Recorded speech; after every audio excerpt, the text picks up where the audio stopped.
You put it in a box. There's nothing in that box.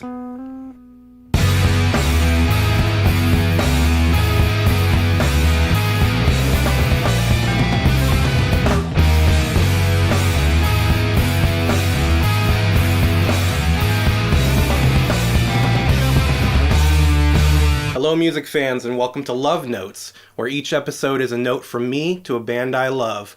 My name's Lou, and today we're going to be talking about Gage. A quick glance at Spotify tells me there's a couple of different artists identifying by the name Gage, so to avoid confusion, we're talking about the post-hardcore band from the suburbs of Chicago. You might be asking yourself, why pick this band for my first episode?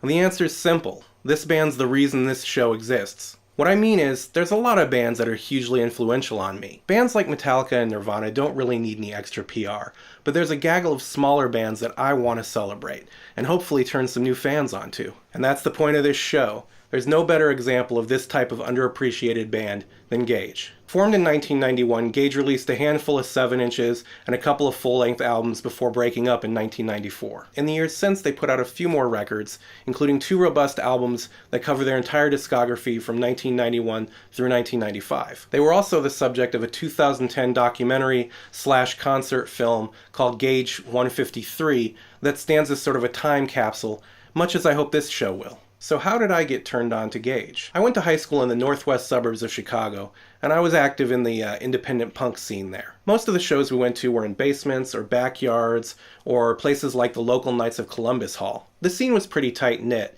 and as we explored further outside our little geographic circle, we were exposed to a whole new set of local bands. Sometime during my sophomore year of high school, I got my hands on a cassette tape of music by a band called Gage. It wasn't a proper release. In fact, it was more likely a copy of a copy of a copy of a demo or some shit like that, but I was hooked immediately. Over the next year or so, I got to see Gage live a few times, and I was absolutely blown the fuck away by the energy of their live set. I specifically remember one of their guitarists, Kevin Frank, drilling the head of his guitar like into the ground while playing some of the craziest shit I had ever heard. And one song in particular was a kind of rite of passage for any kid going to shows in that area during that time frame. The song was called Midori, and it had this amazing groove that fucking forced you to move your ass. One of my favorite memories was the first time I heard that song with a crowd of kids, and everybody moved as one when that outro kicked in.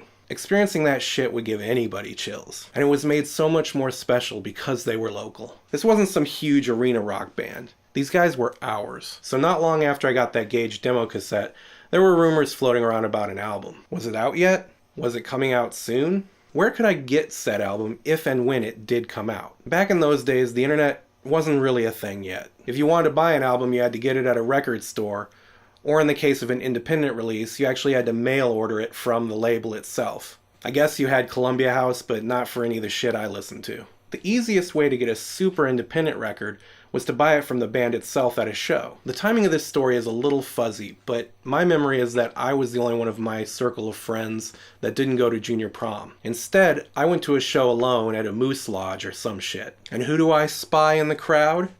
Neil Sandler, the bass player of Gage. Now, I was peripherally connected to the guys in the band through friends of friends, but I hadn't really interacted with them socially that much at this point, and I was nervous. But I really wanted that fucking Gage record, so between bands, I made my approach. This story kind of makes it seem like I was gonna hit on him. After a quick introduction, "Hi, I'm Lou, I love your band, etc."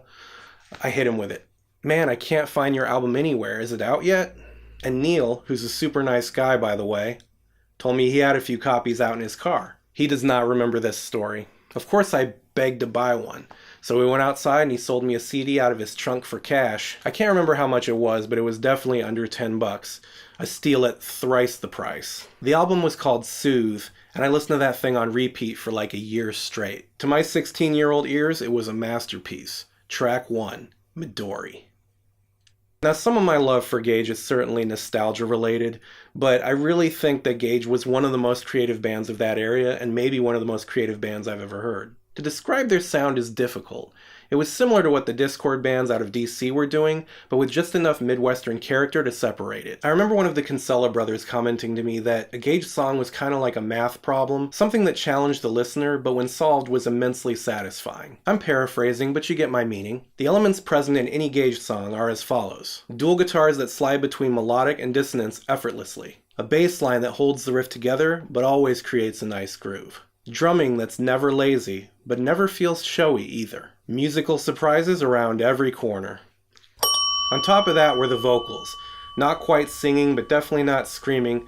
They're an acquired taste, but I feel definitely worth the effort, especially considering how interesting and bizarre a lot of the lyrics are. Lines like, "You put it in a box, there's nothing in that box," from the song Slug, or the triumphant shout of, "The cake is fake," from the song Midori, are pretty undeniable, especially as delivered by Gub. Made all that much better when you and 50 sweaty friends are stuffed into a basement and screaming them together. Gage is a band that always kept me guessing, and yet the songs always felt organic. Even though I was a guitar player myself, I never really connected with lightning fast solos or shit like that. To me, writing an interesting riff and then finding a way to connect it to something unexpected while having it all feel a part of the same piece is infinitely more interesting than shredding sweet picked arpeggios. The way Kevin and Gub wrote their riffs just spoke to me.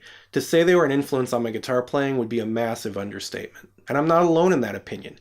Plenty of Chicago indie music luminaries make no secret of their reverence for Gage. Bands like Cap'n Jazz and Braid were almost certainly inspired by what Gage was doing in the early 90s. The documentary I mentioned earlier, Gage 153, was filmed around the 2010 Gage reunion show, which sold out weeks in advance. These guys were something special, not just to me, but to the entire Chicago indie scene. So obviously I'm in love with the first album, Soothe, but their follow-up album, Fire Tongue Burning Stomach, is the real standout. Unfortunately, they had broken up by the time I dug into Fire Tongue. Still, to this day, it's one of my favorite albums ever. Everything, drums, bass, guitars, vocals, are head and shoulders above what they'd previously done. Something else that Gage did that I really dug was they would pan the guitars to opposite sides, so you could tell which guitarist was playing what, and when you went to see them live, you'd know which guitarist to look at if you wanted to see how something in particular was played. A lot of bands did that back then, especially in the post-hardcore, emo, indie rock genre, but because of the strange way that Kevin and Gub played,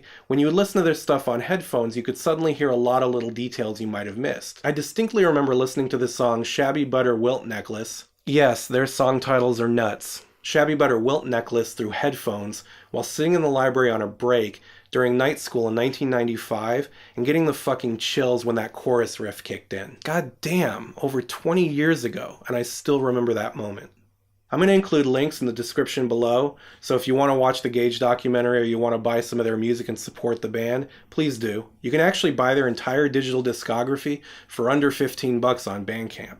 It's a fucking bargain. I'm also going to link to a Spotify playlist that includes my favorite songs by the band. Treat yourself. Give them a listen. Gage is one of my all-time favorite bands, and I hope this love note will do them justice. Thank you so much for listening to me gush about Gage. If you like what I'm doing or just feeling generous, please consider liking this video and subscribing to my channel. The links are like around here. And until next time, never ever stop rockin'.